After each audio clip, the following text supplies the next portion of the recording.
এটা কি বাদাম দিলেন আর কি চানাচুর? জি স্যার, কত করে প্যাকেট? 20 টাকা।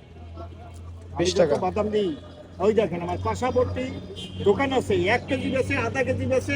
হ্যাঁ, হ্যাঁ। এর ভিতরে যে বাদাম আছে, হ্যাঁ আমার 20 টাকার ভিতরে আছে, লাগে আরো দিয়ে দিব। আর বাদাম বাদাম তো অনেক ফ্রেশ কোয়ালিটি। ফ্রেশ কোয়ালিটি, এখন নতুন আমার বাসার তৈরি। এই ধরেন, এখনই মজা পাবেন, আচ্ছা। তাজা। আমি আজকে দোকান করবো, এর মধ্যে 1 মাসের জন্য রেস্ট নেবো, আল্লাহর ইবাদত করবো, আর দোকানে আসবো না। আচ্ছা, ঈদের পর। আমাদের তাহলে 20 টাকার একটা প্যাকেট আপনি নিজে তখন বানাই দেন। ইনশাল্লাহ স্যার, আপনি খাইয়ে এখনই মজগুল হবে।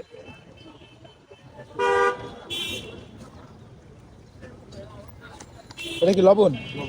সুইট লবণ 300 টাকা কেজি। এই ধরেন, আর বাদাম আরো বাড়াই দিলাম। আচ্ছা, এই দেন, ধন্যবাদ। ওকে দেন।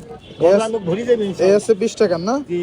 এই আছে মতিঝিলি, এখানে দোকান বাণিজ্য এলাকা, মতিঝিল বাণিজ্য এলাকা, মেট্রো রেলের নিচে। হ্যাঁ, ব্যাংকের সামনে।